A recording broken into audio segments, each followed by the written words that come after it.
s'occuper de tout ce qui était la partie animatique, donc pour mettre en place ce qui vient avant l'animation, le découpage des plans, ce genre de choses. Et là maintenant, ouais, on essaie de la rendre vivante, quoi, elle a fait.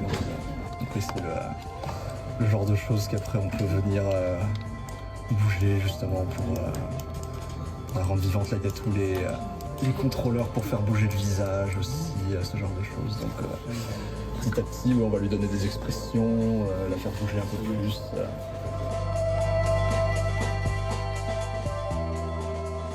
Il y a un plan qui est sorti, enfin, où j'ai validé l'animation pour l'instant, où ça va être un plan quand la fée descend du vaisseau, donc ça c'est un plan qui était où il n'y avait pas grand chose à animer, mais du coup on a pu valider ça.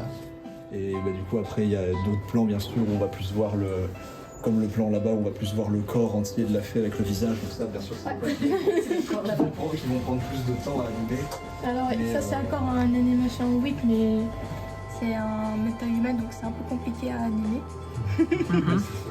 Parce que c'est pas des rigs dont on a l'habitude, surtout pour le visage, donc ce que j'ai fait c'est que j'ai fait des posings pour le visage et j'ai pu lui donner. Et puis pour la posing et tout, je me suis surtout filmée en référence pour avoir des bons timings, un bon posing et tout ça. Au niveau de la courbure de la mèche, les cheveux se dirigent pas forcément de la bonne manière, donc il a fallu régler quelques paramètres et ça m'a pris environ 5-6 journées pour faire la coiffure.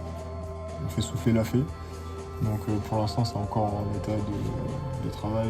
Le problème ça a été en fait que c'était un nouveau logiciel, de nouvelles techniques dont on n'avait pas l'habitude. Donc forcément ça prend un peu de temps, beaucoup plus de temps que si on avait fait sur des trucs sur lesquels on était familier. Mais n'empêche que ça va, pour l'instant ça se passe relativement bien, donc comme on peut. Et là c'est ce qu'on appelle la perspective, donc c'est là où on peut se balader en gros dans la scène pour que ce soit plus facile d'accès. Parce que ici je peux pas bouger parce que c'est la caméra finale, donc si je veux accéder aux mains de la fée, c'est mieux de passer par ici, quoi. Moi j'ai spécialement le rig. Donc alors le rig, j'ai fait de l'articulation en fait juste pour les ailes, parce que du coup on avait le MetaHuman pour la fée, donc du coup on avait déjà toutes les expressions faciales et un rig déjà posé, mais du coup moi j'ai juste posé les contrôleurs pour la fée. Qui permettent aux animateurs de pouvoir animer. Parce que oui, de base, on n'a que le squelette du personnage et les ailes, c'est quelque chose qui a été rajouté en plus. Donc là, justement, il est venu faire tout ce qui permet à toutes les articulations qui permettent justement de faire bouger les ailes et aussi un système qui permet de les faire tourner globalement. Donc après, c'est à nous de les animer de manière un peu plus, on va dire, réaliste, quoi. Du coup, les animations là sont très basiques. Et le lighting aussi d'ailleurs, mais c'est plus pour donner une idée de l'ensemble, c'est une première version en quelque sorte. Pour se rapprocher de plus en plus de la version finale. Je me suis occupé de la modélisation du vaisseau.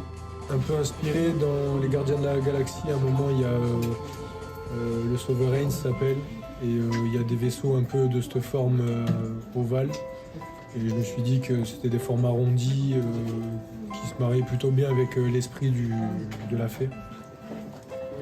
Moi j'ai occupé les vêtements du fait, donc de base j'ai fait un petit peu simulation sur ma peluche. Pour créer le forme et comme ça on peut avoir des détails pliés sur les vêtements. Et après j'ai rajouté le texture pour matcher avec notre idéal de base et tester les shootings sur Unreal.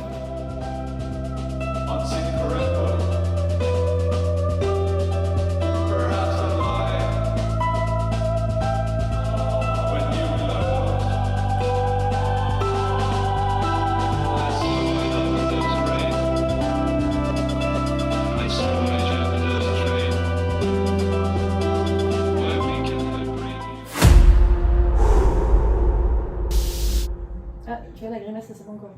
Ouais, j'ai pas. Elle n'est pas très énervée encore. Donc en fait, ça permet de faire ce qu'on veut une fois qu'on a le perso et qu'on a mis justement les expressions pour pouvoir lui faire dire ce qu'on a envie. Donc ça, c'est pas tout à fait fini encore, c'est ça, hein. C'est-à-dire qu'il n'y aura jamais, malgré tout, il n'y aura jamais autant de résultats sur du temps réel que sur quelque chose qui est avec tous les capteurs, malgré tout. Après, ce qui est possible aussi, c'est qu'à partir de vidéos préenregistrées avec le même outil, on puisse lui faire des expressions adaptées à la vidéo. Et là, elle prend un peu plus de temps pour le calculer, quoi.